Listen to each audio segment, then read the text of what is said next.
నేను చేస్తానన్నా నా ఒక పాప అంటుంది. మీరు మామూలుగా ఇక్కడ చేయించండి అన్న, మేము దానికి ఏం అబ్జెక్షన్ చెప్పము. వాళ్ళు వాలంటీర్లు అన్న, వాలంటీర్ వాళ్ళు రిజైన్ చేసిన వాళ్ళ దగ్గర మీరు చేపిస్తారు, అది కరెక్ట్ కాదంటున్నా నేను.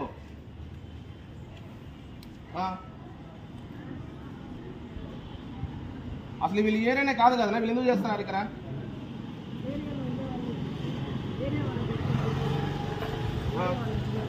అవును, అప్పుడు మేమే అనుకుంటాం కదా, వాలంటీర్లు అనుకుంటాం మేము ఆ విధంగా చేస్తే. అవును అవును అవును, రూల్ ఉండేది కాదు నా. అప్పుడు వాళ్ళు వాలంటీర్ అని మేము అంటున్నాము, మీరు కాదంటున్నారు.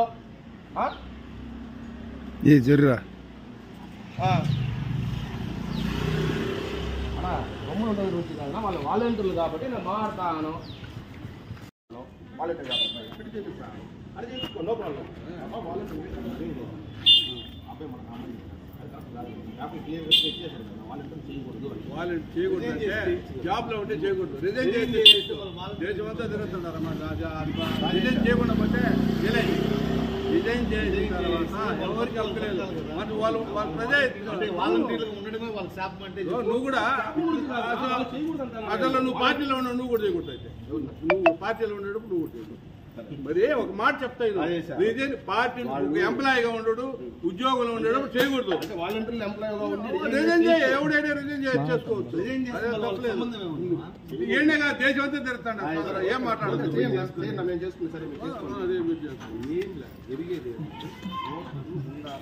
అంతే. అవునా, మీరు ప్రైవేట్ గా మీరు చేయించుకున్నా వాలంటీర్ లేదు ఇప్పుడు, వాళ్ళు లేరు, వాలంటీర్గా లేరు, వాలంటీర్గా లేరు. వాళ్ళు వాలంటీర్లు ఎందుకు వస్తారు ఇప్పుడు? వాళ్ళ మామూలు వాళ్ళందరూ ఉన్నారు, వాళ్ళకి చేయించండి. వాలంటీర్ల జీవితాలు రిజైన్ చేసినా కూడా వాళ్ళు మనుషులు కాదని చెప్పి మీరు చెప్తారు. అంతే, మనుషులే వాళ్ళు. పార్టీలో చేరుతున్నారండి, వాళ్ళు రిజైన్ చేసిన పార్టీలో అట్టనేం లేదు, అట్టనే దేశం అంతా రిజైన్ చేసి వర్క్ చేస్తాం. రిజైన్ చేయకుండా రిజైన్ చేసి కూడా మీరు పని చేయించుకోవచ్చు.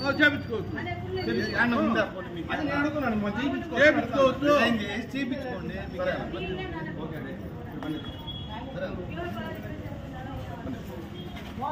అందరికీ నమస్కారం అండి. నేను జనసేన పార్టీ తిరుపతి ప్రధాన కార్యదర్శి, 34వ వార్డు 35వ వార్డు ప్రెసిడెంట్. మేము పొద్దున చూస్తున్నాం, ఇక్కడికి వచ్చి చూస్తున్నామంటే అందరూ ఓటర్ కార్డ్స్ విత్ బుక్స్ ఎత్తుకునేసి ప్రతి ఒక్క ఇంటికి వెళ్తున్నారు. ఏమమ్మా మీరు ఎవరు ఏమని అడిగితే వాళ్ళు వాలంటీర్లు. వాళ్ళు ఎందుకు మీరు వాలంటీర్గా మీరు చేస్తున్నారు ఇక్కడికి వచ్చానంటే, లేదన్నా మేమేం చేయట్లేదు, మా కార్పొరేటర్ చెప్పారు మాకు ఇక్కడికి వచ్చి మీరు వెళ్ళి వెరిఫికేషన్ చేయండి ఏమనేసి అని అడిగారు. మీరు ఎందుకు వెరిఫికేషన్ చేస్తున్నారు? మీరు ఆల్రెడీ మీరు రిజైన్ చేశారు. రిజైన్ చేసిన తర్వాత కూడా మీరు ఎందుకు వెరిఫికేషన్ చేస్తున్నారంటే, లేదు మాకు పైనుంచి ఆర్డర్స్ ఇచ్చారు, మేము చేస్తున్నాము అని చెప్తున్నారు.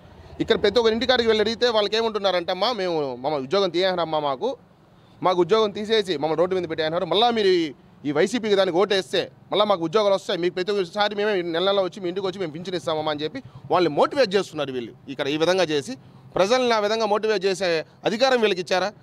ఇక్కడ ఏరే కార్పొరేటర్ వచ్చాడు, అతను వచ్చి ఏమంటున్నాడంటే, వాళ్ళు రిజైన్ చేసి వాళ్ళు చేస్తున్నారంటే రిజైన్ చేసి మీకు పెట్టుకొని శాలరీలు ఇవ్వండి. మీకోసం కష్టపడినారు వాళ్ళు ఇన్ని రోజులు. రిజైన్ చేసినప్పుడు వాళ్ళకి మీరు శాలరీ ఇవ్వండి, మేము కాదనట్లేదు. బయట వాళ్ళు పెట్టుకొని మీరు వెరిఫికేషన్ చేయించుకోండి. మీరు వాలంటీర్లు పెట్టి ఎందుకు చేపిస్తున్నారు వెరిఫికేషన్ అని అంటే, వాళ్ళు ఎంతసేపు ఒకటే చెప్తున్నారు. మీ దగ్గర ఏమన్నా ఉందా వాళ్ళ వాలంటీర్ ప్రూఫ్ అనేది? వాళ్ళ దగ్గర ప్రూఫ్ ఉంది. ఇదోండి, నేను వాళ్ళని అడిగితే వాళ్ళు ఏమన్నారంటే, ఇదో నా పాపని అడిగాను, మీరు వినండి బాగా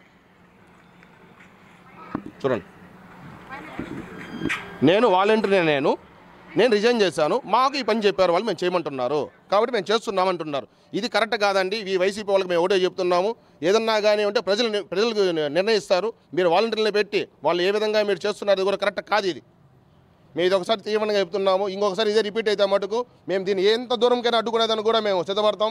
వాలంటీర్లు మేము కడుపుకోవటం లేదు, ఇక్కడ కూడా చెప్తున్నాం, మీకు అందరికీ వాలంటీర్లు అందరికీ ఒకటే చెప్తున్నాం, మిమ్మల్ని మేము ఏమనట్లేదు, మీరు వాళ్ళకి ఇంకా చేయొద్దండి మీరు పనులు అని మీకు ఒకటే మేము చెప్తున్నాం. అధికారం వస్తే మళ్ళీ మేము ఉద్యోగాలు ఇచ్చేదానిలో కూడా మేము అన్నీ కూడా పెట్టుకున్నాం. మీరు వాళ్ళ కోసం చేయొద్దండి, డేటా కలెక్ట్ చేసి వాళ్ళకి ఇవ్వద్దండి.